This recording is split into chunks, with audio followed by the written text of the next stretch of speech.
Poxa, eu vou falar amaldiçoado para o irmão, né? Ou para outro, né? Nós já tivemos a oportunidade de estudar Coríntios, né? Segunda, primeiro, Romanos, na nossa EBD. Não é nada politicamente correto o que Paulo falava. Porque o Evangelho, ele não é politicamente correto. O Evangelho não é o Evangelho do politicamente correto. O Evangelho é o Evangelho do que é correto. Seja político ou não. Mas o que a gente quer dizer é que Paulo, ele escreve essa mensagem, né? Se alguém não ama o Senhor, seja amaldiçoado. Maranata. Ele escreve essa expressão no final. Maranata, ou Maranatá, como é o original. A carta toda, ela foi escrita em grego. E essa palavra, ele pegou lá do aramaico. Quase que eu derrubo. Lá do aramaico. Maranatá. Essa palavra, estudando um pouco mais sobre ela, ela tem 3 significados, dependendo do contexto. O primeiro significado para essa palavra é: o Senhor veio. Ele veio. Está no passado, faz referência àquele encontro que Paulo teve, né? Que os discípulos tiveram. Ele veio. Dependendo do contexto, ela quer dizer: o Senhor virá, ou Ele virá. Faz referência àquilo que é o nosso anseio. Ele virá. É aquilo que nós cantamos. Jesus virá mais uma vez aqui. Mas aqui, nesse contexto, não era o Senhor veio ou o Senhor virá. Significa um clamor. Vem, Senhor. E é sobre esse clamor que eu queria falar com vocês hoje. Essa mensagem, esse tema, esse clamor, não é um tema que gera like. Não é um tema que a gente ouve nos púlpitos hoje em dia. E não estou dizendo que as outras mensagens não sejam importantes. Elas são importantes. Mas a partir do momento que eu perco esse desejo ardente no meu coração de vem, Senhor, eu vou perdendo as outras coisas. O mais engraçado é que, né, nós estava tendo uma aula sobre as cartas de Paulo, e aí o professor estava falando que os estudiosos, eles dizem que a igreja, né, dos apóstolos, a primeira igreja, ela pegou essa palavra, e por isso que Paulo também deve ter citado, e ela tinha como uma expressão, né, um cumprimento. Imagina o seguinte, né, eu cumprimentei os irmãos aqui com bom dia, né, porque a gente é do bom dia ou boa noite. Mas se você for em uma outra denominação, tem lá um graça e paz, ou até no nosso meio, dependendo do pastor, alguma coisa. Ou então tem a paz do Senhor, né? Você tem os cumprimentos da igreja. Os estudiosos dizem que o cumprimento da igreja, dos discípulos, da igreja primitiva, da primeira igreja, era Maranata. Encontrava alguém, Maranata. Imagina, Moisés, a gente se encontrar no mercado e eu falar assim, vem, Senhor. E você, ora vem. Imagina, Edelto, eu te encontrar e você falar, ora vem, Senhor. E eu responder com Maranata. Dutra, imagina, eu te encontrar pela rua, você aí, estamos cheios do Espírito, e você chega para mim e fala, Ele veio, Ele virá, por isso vem. Ora vem, Senhor. Como de vez em quando o Dutra fala, uau, seria lindo, né? Se nós fizéssemos isso. Eu vou fazer um teste, que não é nada a cara da nossa igreja, mas você consegue virar para o lado e falar, vem, Senhor, para o teu irmão. Consegue? Vem, Senhor. Ora, vem.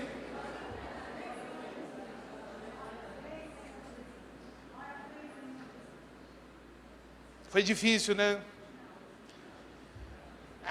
É estranho, né? A gente não tem esse costume, mas é estranho de ser feito.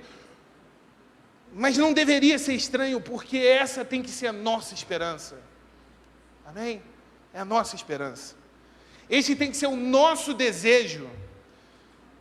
E é por isso que nós estamos aqui hoje. Porque se isso aqui é só um clube social, não tem nem piscina, né, Edivaldo? Tem uma mesa, tem uma rede em cima de uma mesa que a gente joga ping-pong. O nosso desejo é, vem, Senhor. Os irmãos, eles faziam isso porque eles estavam cansados.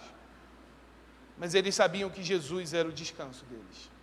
Os nossos irmãos sabiam que estavam sendo perseguidos, estavam morrendo, mas eles sabiam também que Jesus era a proteção deles. Eles tinham noção do pecado deles, mas eles sabiam que Jesus havia morrido e apagado o pecado.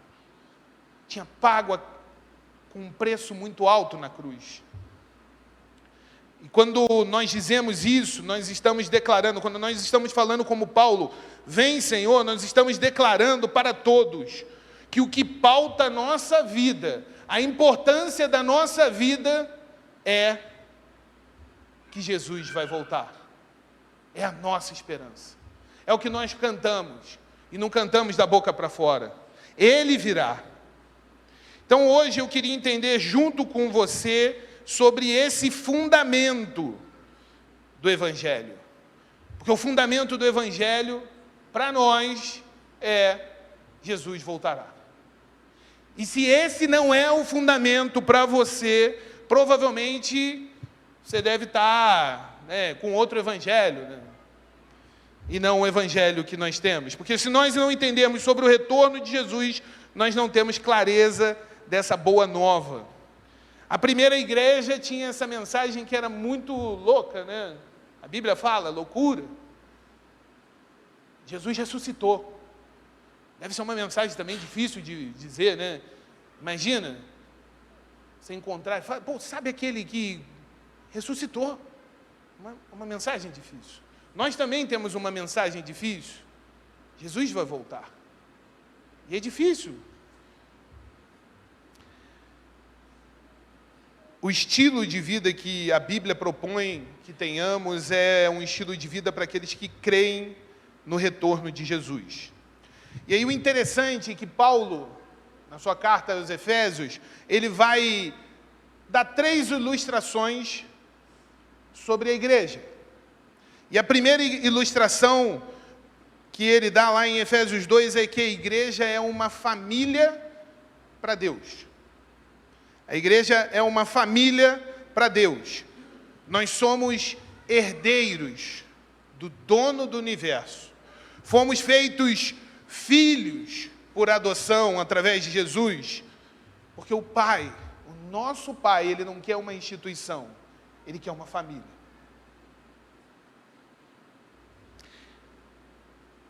Se você for andando pelo o capítulo de Efésios 2, a palavra de Deus diz que a segunda ilustração que ele usa é que a igreja é um corpo para o filho. Você sabe o que isso significa, Dutra? Edivaldo? É que a igreja ela tem um caráter missional. Nós somos a mão de Jesus. Nós somos os pés de Jesus. Nós somos a boca de Jesus. É o corpo do Filho. Nós vamos onde ninguém quer ir para dizer que Jesus vai voltar. Tem lugares, evangelizar Petrópolis é gostoso.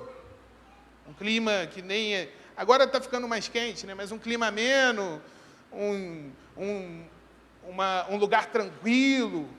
Mas tem lugares nesse Brasil e no mundo que ninguém quer ir. E é por isso que nós trabalhamos por missões, porque existe um corpo de Cristo chegando lá. onde ninguém quer ir. A igreja tem um caráter missional. O outro exemplo, o terceiro aspecto que Paulo utiliza lá na carta de Efésios, no livro de Efésios, no capítulo 2, é que a igreja é uma morada para o Espírito Santo. E aqui ele mostra que nós, quando estamos juntos, e aí eu não estou falando do prédio, eu estou falando de um conjunto de pessoas, gentios e judeus, quando nós estamos juntos com um coração voltado ao bem, o Espírito Santo, Deus se manifesta. E aí, isso me faz a fazer um apelo a vocês. Não deixem a congregação, não deixem esse ajuntamento, como muitos fazem. Paulo também falou isso. Não deixem. Mas, puxa, a minha escolha não foi a melhor escolha. Não foi a escolhida. Isso e aquilo. Não importa. Quando nós estamos juntos, o Espírito se manifesta. Se você ficar sozinho, a chama apaga. Você fica frio. E, como eu falei que não ia ser nada politicamente correto, a palavra de Deus diz que se você deixa, Ele também te deixa. O pai do filho pródigo, ele ficou esperando. Ele ficou esperando. Consegui. Desculpa, Júlio. O pai do filho pródigo, ele ficou esperando. O filho teve que decidir voltar. De repente, pode ser que tenha alguém nos vendo aí pelas redes e está perdido. E aí ligou, vou ver esse culto aí, vou ver o que está acontecendo. Ou você, se magoou. Eu me magoei com o Carlos Marcos porque ele não olhou para mim. Não falou comigo. Estou de mal. Jesus, Ele está te esperando. Jesus, Ele está te esperando. Mas o mais interessante é que Paulo desenha essas figuras de linguagem para explicar a igreja. Mas se a gente pegar João, ele lá em Apocalipse, ele recebe uma revelação de Jesus Cristo. O Apocalipse começa assim. E é interessante, se a gente pegar João era aquele que estava lá com o ouvido no coração de Jesus. Então, eu gosto muito da figura de linguagem que João utiliza para ilustrar a igreja. Vamos abrir em Apocalipse 22, 17, no finalzinho. Apocalipse 22, 17, diz assim: o Espírito e a família dizem vem, certo? O Espírito e o corpo dizem vem, ou o Espírito e a morada dizem vem. Na minha versão ela diz assim, o Espírito e a noiva dizem vem. A noiva dizem vem. E todo aquele que ouvir, diga vem. E quem tem sede, venha. E quem quiser, beba de graça da água da vida. João, ele vai utilizar a ilustração que revela a identidade da igreja do fim. A ilustração que revela a identidade desse ajuntamento de gentios e judeus. A identidade pela fé em Cristo Jesus da segunda igreja batista. Nós somos uma noiva. E por que a ilustração da noiva? A noiva diz respeito a um coração que arde muito pelo noivo. sobre uma igreja que deseja o noivo ardentemente. E qual é a característica de uma noiva?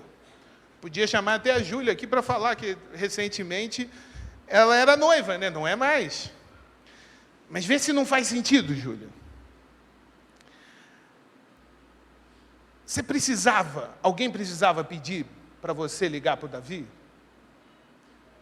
Eu lembro que isso já faz um tempinho, né, quando eu conheci Renata e a gente começou a namorar e tudo mais, a gente se despedia, ela ia para a casa dela, eu ia para a minha casa, aí eu falava assim, quando você chegar em casa, você me liga. Aí ela me ligava. E aí minha mãe tinha que falar, desliga que se amanhã tem que trabalhar. Porque a gente ficava falando. Não sei nem quantos assuntos a gente arruma, né?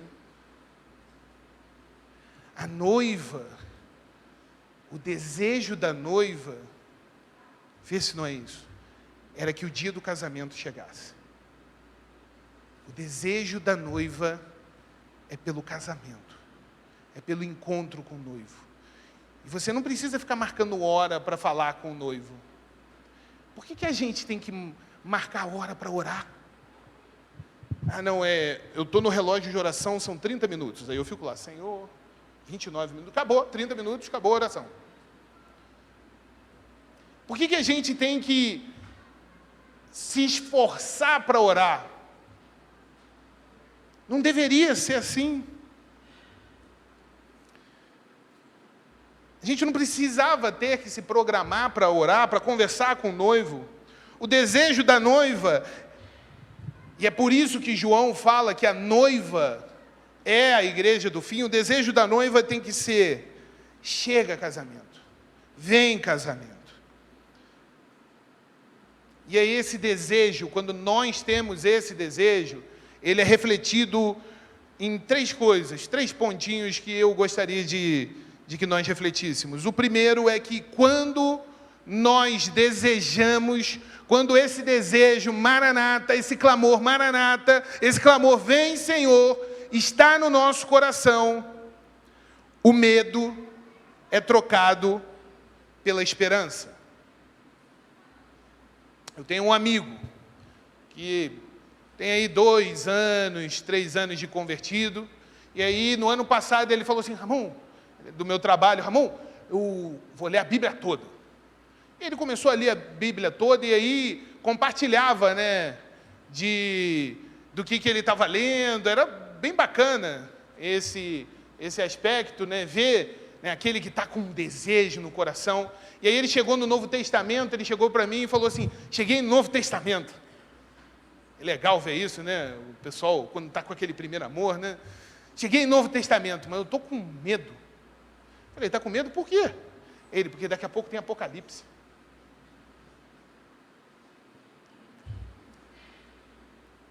Daqui a pouco tem Apocalipse. E quando a gente fala sobre a volta de Jesus, sobre o fim dos tempos, ou sobre, né, até hoje em dia está mais divulgado e está mais na moda, né, sobre escatologia, ou sobre qualquer outra coisa, né, a volta de Jesus, vem logo na nossa cabeça a besta que sobe do mar, né, perseguição. Vem um monte de coisa na nossa cabeça que nos dá o medo.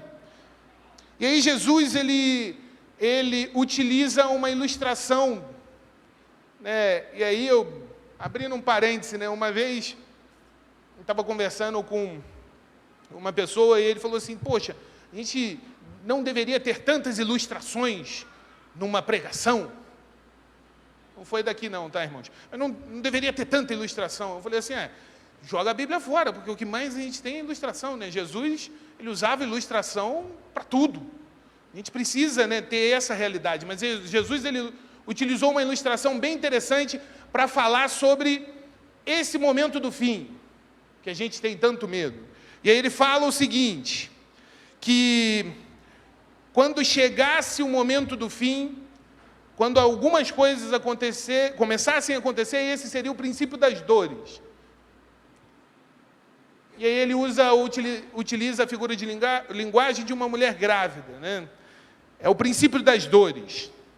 E assim como no parto, né, as contrações diminuindo, elas vão nos mostrando que o neném vai chegar, os eventos que acontecem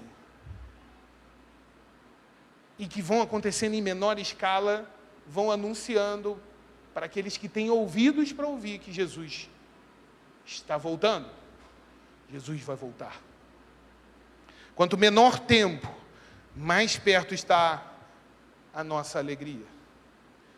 E aí eu lembro que isso foi num sábado, 28 de março de 2020, a Renata teve a primeira dor.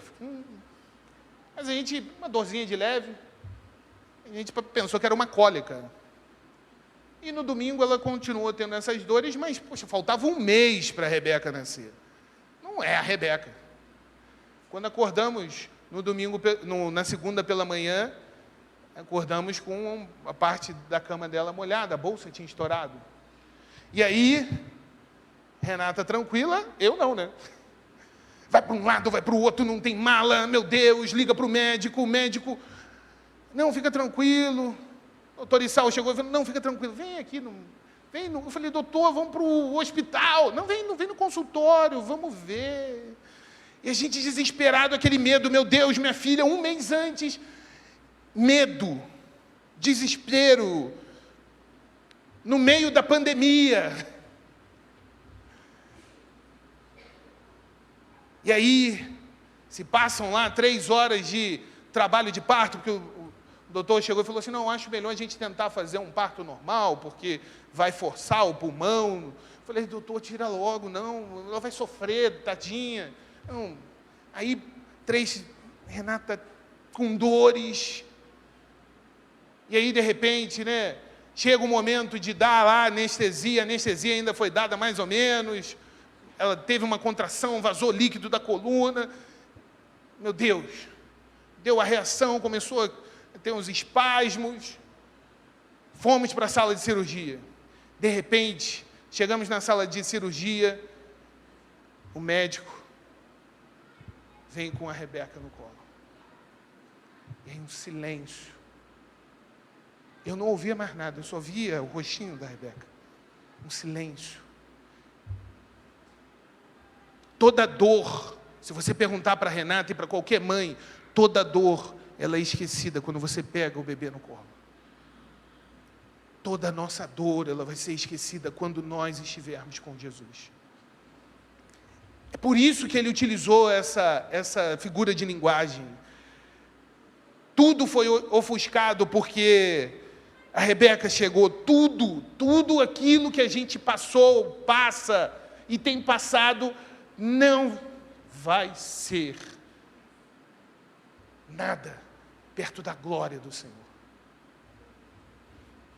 Quando o clamor Maranata vem no nosso coração, ele tira o medo, mas ele tira também dos nossos olhos, ele tira os nossos olhos do agora e coloca os nossos olhos no eterno. Eu tenho um pastor que é amigo, que ele inventou uma palavra, né, e fica falando até em quase toda a pregação dele, que é o agora-latria. É a idolatria pelo agora. Nós temos que tomar cuidado, senão a gente se perde nessa idolatria. Porque nós temos que ser felizes agora. Nós temos que resolver agora. Eu tenho que ter as coisas boas agora. Mas essa igreja do fim, a igreja que tem o seu coração queimando pela volta de Jesus, ela não olha para o agora, porque a sua esperança não está fixa na esquerda, na direita, no político, no outro. A sua esperança está fixa no Senhor Jesus. A nossa esperança não está em homens, a nossa esperança não está em governos, a nossa esperança não está em nada nessa terra. A nossa esperança está em Senhor Jesus Cristo, que morreu por nós. E se seu coração não arde por essa mensagem, peça a Deus para que arda. É impossível viver o estilo de vida que Jesus ordena lá no Sermão da Montanha, se nós estamos olhando para o agora. Ricardo falou um negócio, que eu até anotei aqui para complementar a mensagem, que nós vamos ser cheios do Espírito. E às vezes a gente quer viver o que os discípulos viveram, mas a gente não quer ver o que os discípulos viram. Como é que pode, lá em Atos, depois de terem sido açoitados, eles saíram felizes, sorrindo, por terem sido achados dignos de sofrerem como o Mestre sofreu? Será que se o Ricardo chegasse e falasse assim, o nosso culto vai chegar às 5 horas, porque nós vamos na praça e vamos tomar chibatadas, vamos ser perseguidos. Sem isso, pode ser que muitos de nós já não apareçam. Eles estavam felizes por terem sido tratados igual o mestre deles. Eles não estavam vendo o agora deles. Eles estavam vendo o Senhor Jesus. Estevão estava sendo apedrejado e estava falando, perdoa.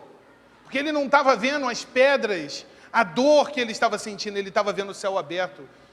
E o Senhor Jesus estava ali. Os olhos deles estavam no porvir. Por que a gente tem tanta frustração, irmãos? Por que a gente tem tanta dor, tanta tristeza nesse mundo? Porque a gente olha para o agora. A igreja do porvir olha para Cristo. A igreja do fim olha para Cristo. E o terceiro ponto, quando nosso clamor é vem, Senhor, o medo é tirado, os nossos olhos vão para o eterno. E o terceiro ponto é que o nosso coração, dizendo, vem Jesus, ele faz com que nós passemos a desejar o que ele deseja. Passemos a desejar o que o Senhor Jesus deseja. Essa igreja de Apocalipse está clamando, o que o Espírito Santo está clamando. A palavra de Deus diz que não é o João e a noiva, é o Ramon e a noiva, não, é o Espírito e a noiva. Não sou eu que estou falando isso, é o Espírito e a noiva. Nós precisamos ter esse clamor no nosso coração, irmãos. E o Espírito e a noiva dizem, vem. E o desejo dela é o desejo de Deus. Você quer ouvir a voz de Deus? Você quer ter o mesmo desejo de Deus? Então eu vou te contar algo que Deus falou para mim e eu vou falar para vocês. Qual é o desejo de Deus? Mas não está na minha boca, está em João 17, 24.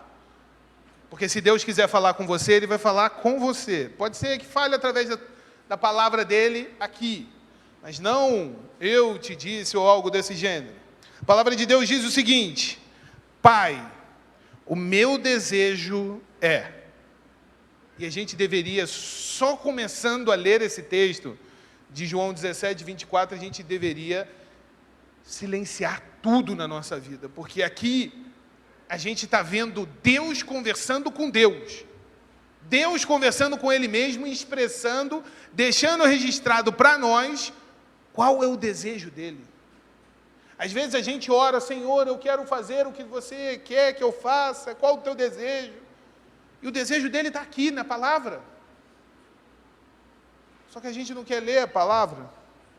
Pai, o meu desejo é que os que me deste estejam comigo onde eu estou e vejam a minha glória, a glória que me deste, porque me amaste antes da criação do mundo.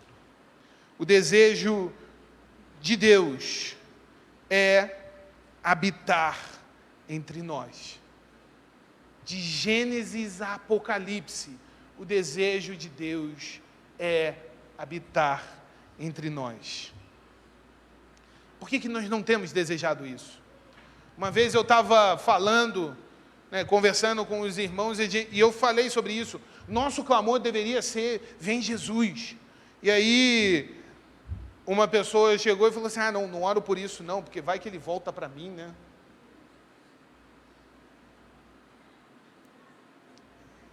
É o medo. Mas ele pode voltar agora para todo mundo. E olha que maravilha seria entrar nas portas celestiais com o nosso Senhor. O maior problema da nossa geração, ou da minha geração, e que nós temos influenciado as próximas, é que nós não estamos alinhados com o que é o desejo de Deus. E eu posso até falar, né, por exemplo, mas eu vou na EBD, mas o meu coração anseia a volta. Eu sou do coral, Júlio, mas o meu coração anseia a volta. Eu canto porque eu quero que ele venha mais cedo, eu quero antecipar a volta. Mas eu estava no culto jovem, ou eu toco na VPG.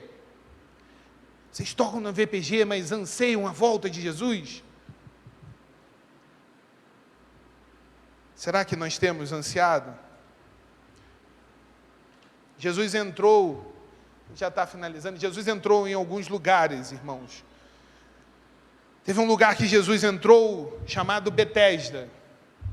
E aí, ele entrou naquele lugar, era um lugar onde dizia, né, que um anjo vinha, mexia na água, e quem caísse nessa água, fosse jogado nessa água, tinha cura, tinha sua vida transformada, era salvo, seja lá o que for. Jesus entrou naquele lugar, não se importou com tudo aquilo que estava acontecendo, olhou para um homem que não conhecia ele, que estava 38 anos ali, paralisado, sem conhecer Jesus, foi lá, perguntou: você quer andar? Vamos lá. Curou aquele homem. Talvez Jesus, quando entrou na sua vida, a sua vida era um Betesda. Você estava paralisado, você não conseguia caminhar, você não tinha força, ninguém me ajuda, você tinha a síndrome da hiena lá do pica-pau, né? Ó céus, ó vida, ó azar. Mas Jesus foi lá e te transformou e te trouxe para cá. Mas também teve um outro lugar que Jesus, né, dos muitos que Jesus foi, que tinha uma história diferente. Jesus foi para Betânia. E ele não tinha algo especial para fazer em Betânia, para voltar todas as vezes. Não tinha uma cura, um milagre maravilhoso. Na realidade, em Betânia ele tinha amigos. 3 amigos. Marta, Maria e Lázaro. E ele ia para Betânia para encontrar seus amigos. Para comer uma pizza, de repente, né? Para conversar. Jesus, ele entra nos tanques de Betesda, tal qual foi. Mas ele quer ir para Betânia. Ele quer rever amigos. A igreja do fim não é como Betesda. A segunda igreja não é como Betesda. A segunda igreja é como Betânia. Aqui tem amigos de Cristo. A igreja do fim é como Betânia, daqueles que desejam a presença de Deus. São os amigos dele, que conhecem o desejo dele. Eles sabiam qual era o desejo. Mesmo que eu estivesse lá, lavando a louça, né, arrumando, né, Marta, né, preocupada em servir a Deus, Deus estava na casa dela. Eu lembro, né, que quando a gente era pequeno, eu e meu irmão, às vezes mamãe saía para ir para o mercado, e aí a gente ficava em casa, minha avó também, e aí de repente às vezes batia alguém na porta. Não tinha muita coisa para receber também, né? E minha mãe não estava em casa, a gente olhava, às vezes nem respondia, se escondia, porque a gente não estava preparado para receber uma visita. A gente não respondia. Será que nós temos preparado a nossa casa para a visita do Mestre, Ele vai voltar. Quer você acredite ou não. E aí não é medo, é bom acreditar, porque Ele vai voltar. Você acredita que Jesus não mente? Que Deus não mente? Se Ele falou que vai voltar, Ele vai voltar. Mesmo que paremos de falar sobre isso, Ele vai voltar. E aí nessa hora, nós vamos cantar um louvor aqui. Os meus amigos da banda vão cantar, mas eu quero te convidar a fechar os seus olhos, curvar a sua cabeça e ouvir o louvor que vai ser cantado. O hino que vai ser cantado.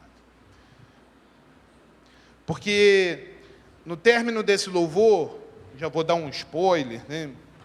Eu vou fazer um apelo para você aceitar Jesus. Mas de repente você já aceitou Jesus como teu suficiente Salvador. E eu também vou fazer um apelo para você que já aceitou.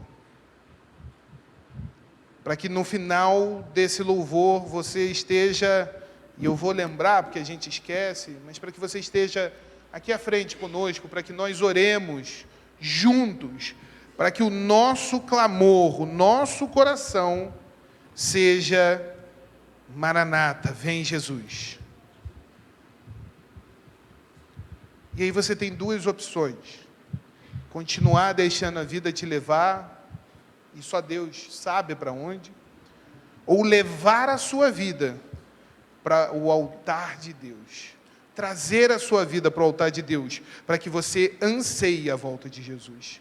Ah, mas eu quero casar antes, eu quero me formar antes. Amém, irmãos? A gente vai seguindo. Mas se Jesus voltar agora, que lindo seria, como diz o louvor. Feche os seus olhos e reflita nesse louvor.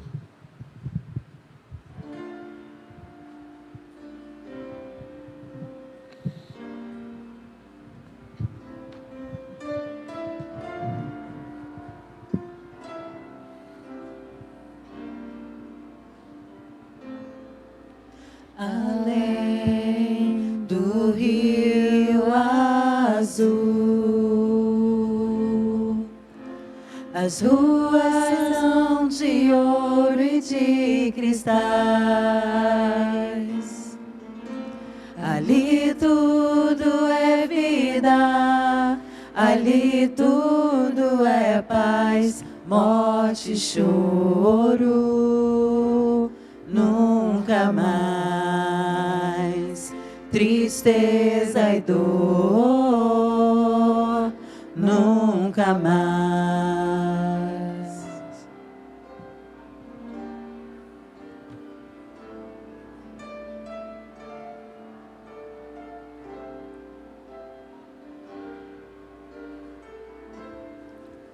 Além do rio azul, as ruas são de ouro e de cristais.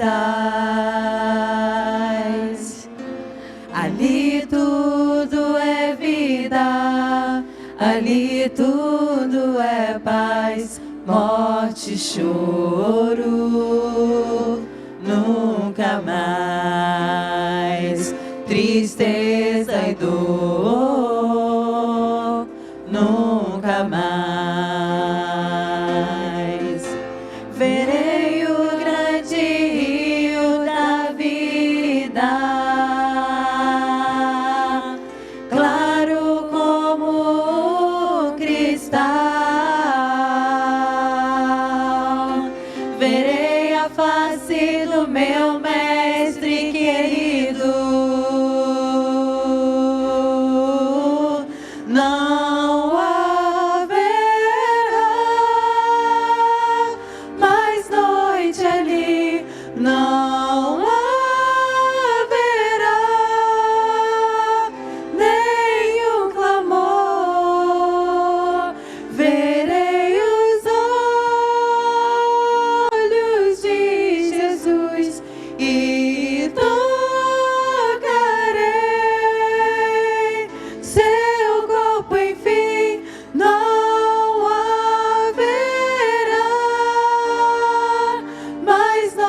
noite ali não haverá nenhum clamor. Verei os olhos de Jesus e tocarei seu corpo, enfim.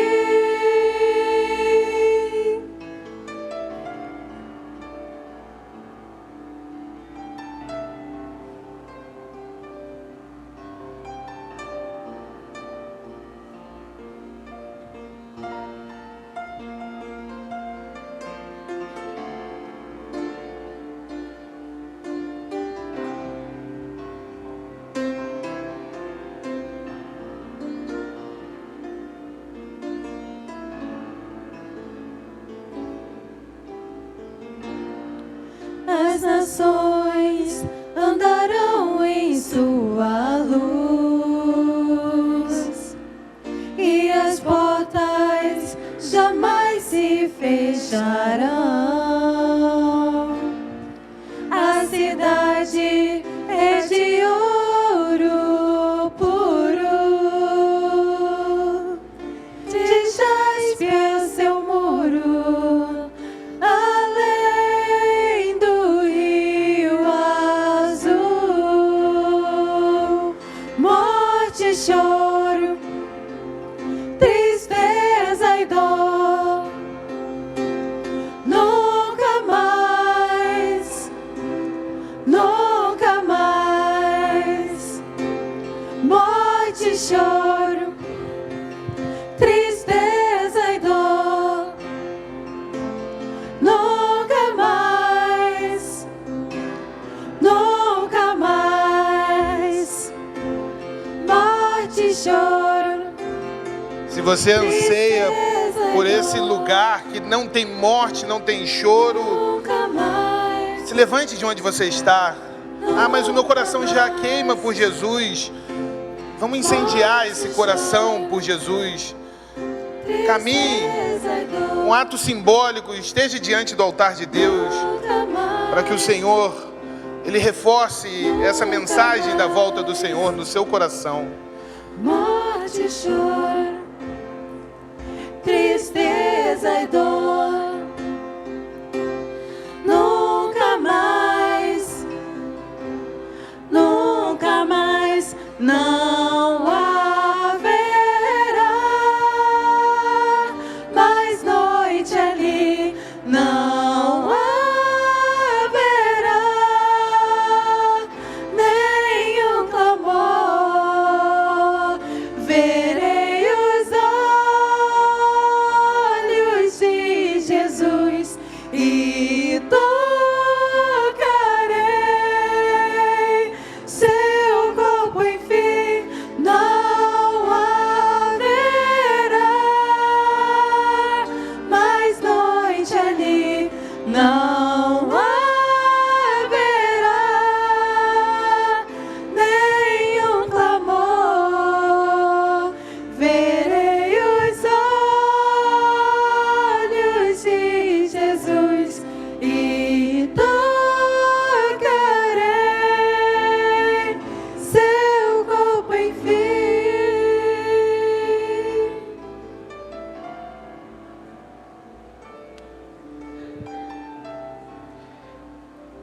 Querido Deus e Pai amado,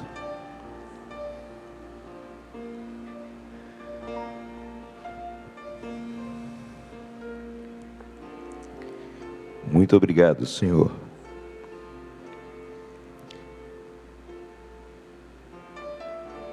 porque a Tua palavra e o Teu Espírito enchem os nossos corações do desejo de um dia vermos a face do nosso Salvador, de andarmos com Ele,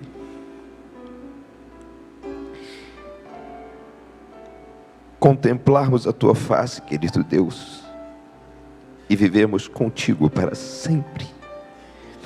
não mais dor, não mais tristeza. Alegria plena, Senhor Deus, de estarmos na Tua presença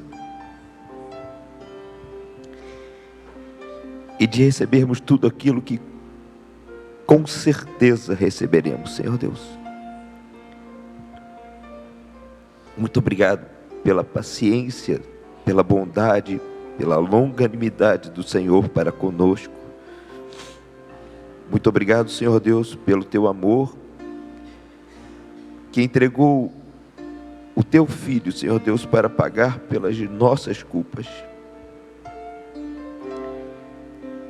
Muito obrigado, Senhor Deus, por ouvirmos uma mensagem como esta, Senhor Deus, que nos fez ficar pensando. Nós sabemos que o que está prometido e separado e preparado para nós não podemos nem imaginar, mas nós ficamos com os nossos corações enriquecidos, alegres, empolgados, com os nossos corações estimulados, Senhor Deus, a pensarmos que coisa preciosa será. Ajuda-nos, ó Deus, por favor, a vivermos todos os dias daqui por diante, todos os dias, Senhor Deus. Ajuda-nos a termos esta palavra ecoando em nossos corações. Maranata, vem, Senhor Jesus, vem, Senhor Jesus. Há muitas pessoas que precisam te ouvir. Há muitas pessoas, Senhor Deus, que podem ainda ser salvas. Isto trará, Senhor Deus, alegria, salvação para as suas vidas, mas sobretudo alegria para o coração de Jesus Cristo, nosso Senhor, nosso Salvador, que merece ser honrado, que deve ser honrado por nós, Senhor Deus, por nossas vidas. Como pode, Senhor Deus, vidas tão pequenas serem tidas por Ti como honra e como alegria? Só mesmo o Teu amor, Senhor Deus, esse amor que nós não entendemos. Louvado seja o Teu nome. Muito obrigado, Senhor Deus, porque usaste a vida do Ramon, Senhor Deus, e tens usado a vida de servos, ó Deus, para trazerem mensagens tão preciosas aos nossos corações. Nós sabemos que isso é o Senhor quem faz, é o Espírito do Senhor quem faz. Muito obrigado, Senhor Deus. Obrigado porque o Senhor nos deu também inteligência e uma mente que pode, Senhor Deus, se encher da alegria, da esperança e da imaginação de um dia nos encontrarmos com o Senhor.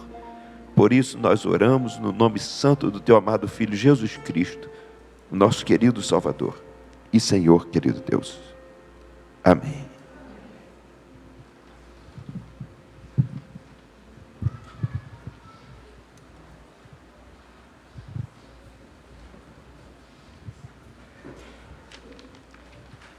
Irmãos, a gente já finalizou, mas só para reforçar, eu quando era criança, né, na escolinha e tudo mais, em casa, a gente, e até mesmo na igreja, a gente era impelido ou motivado a orar pela volta de Jesus, orar por Israel, orar por essas coisas. E uma vez eu estava conversando com Felipe falou, a gente fazia isso aqui na nossa igreja.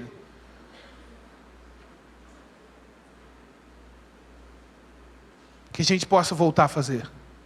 Ore pela volta de Jesus.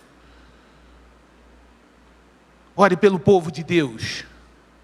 Quando que nós paramos de fazer? Que Deus a todos abençoe. Amém.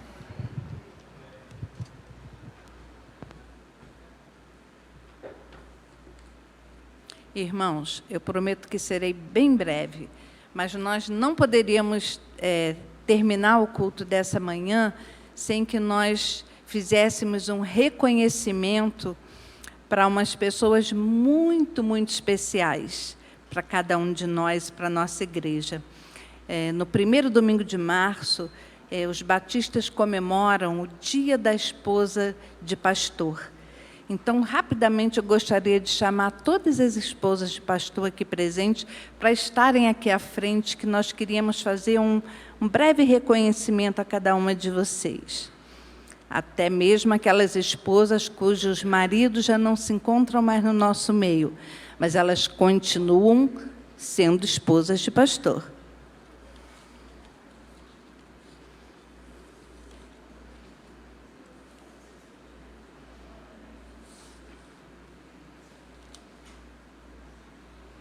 Esposa de pastor, o que a torna tão especial?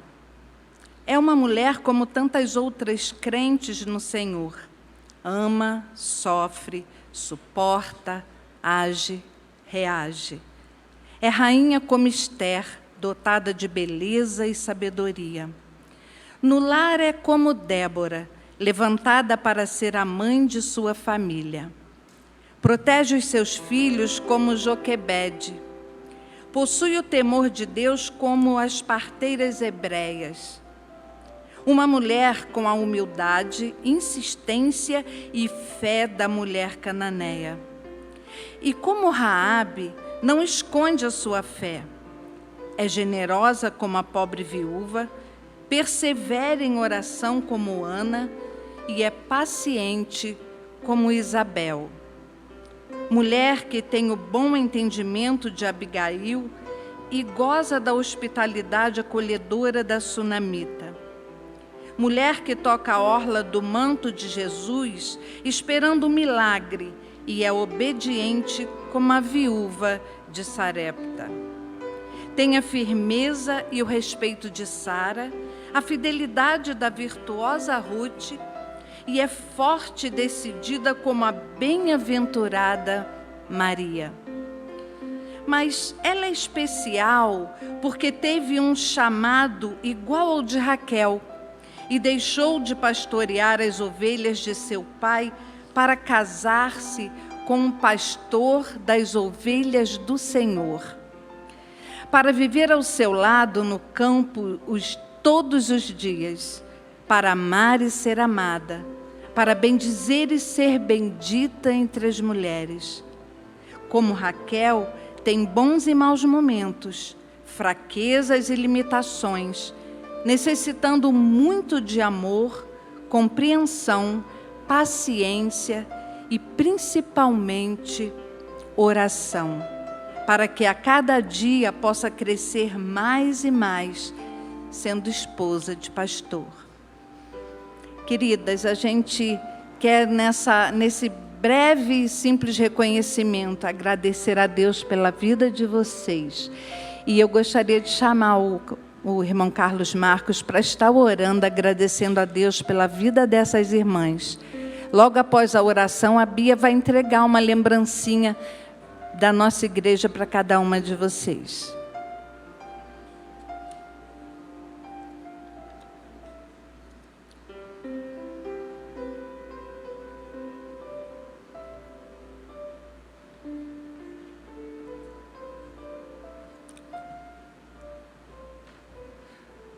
Eterno Deus, nós queremos, Senhor, nesta hora, nos dirigir à Tua presença, ó Deus, continuando este culto, Senhor, tão especial e abençoado que temos a oportunidade de prestar a Ti, Senhor. Nós queremos, ó Deus, te agradecer pela mensagem que o Ramon nos trouxe, ó Deus, porque sentimos a Tua graça, o Teu poder, ó Deus, a beleza da Tua palavra, e nós te louvamos, ó Deus, por esse momento. E queremos nesta hora, Senhor, de maneira especial, te agradecer pela vida das nossas irmãs queridas, ó Deus, esposas de pastores, mulheres, ó Deus, que juntamente com seus maridos dedicaram, ó Deus, grande parte das suas vidas, ó Deus, no serviço ao Teu reino.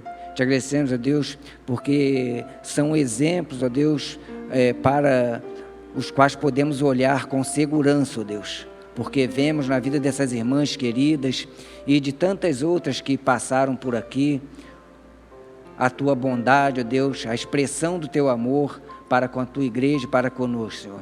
Te agradecemos por essas vidas que ainda estão aqui entre nós, te pedimos, ó Deus, que o Senhor possa cobri-las com as Tuas mais ricas bênçãos, ó Deus. Obrigado, Deus, por essas vidas que o Senhor as abençoe, as guarde, as proteja e que nós possamos, ó Deus, continuar tendo a alegria, ó Deus, de tê-las conosco ainda por muitos anos, porque são exemplos para nós.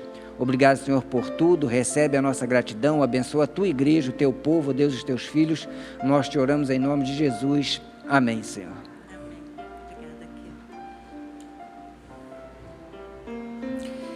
Essa lembrancinha é somente para mostrar a gratidão e o reconhecimento da nossa igreja pela vida de cada uma de vocês.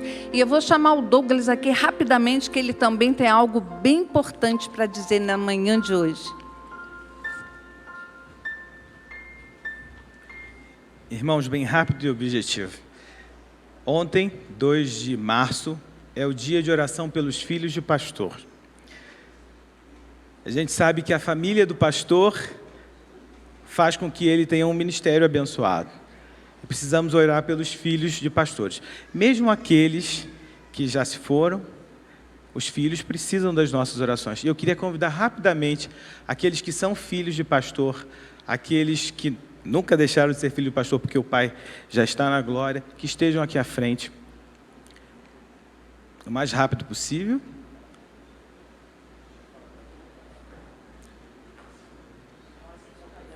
Pode. Filhos de pastor, todos eles.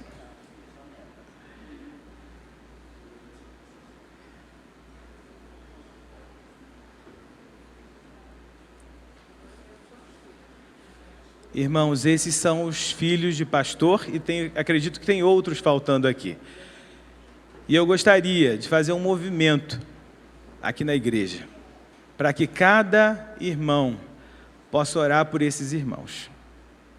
Para que durante a semana, se você puder e tiver o contato deles, você possa estar enviando uma oração, falando com eles, cuidando deles também em oração.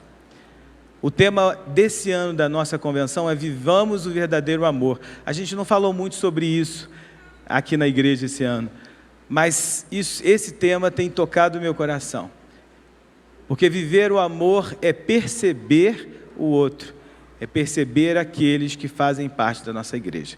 E os filhos de pastores precisam das nossas orações.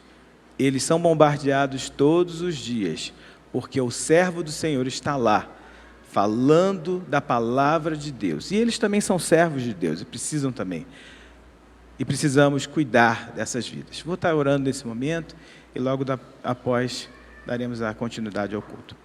Senhor, nós te agradecemos, ó Deus, pela tua bondade, pela tua fidelidade, pelo teu amor. Te agradecemos, ó Deus, porque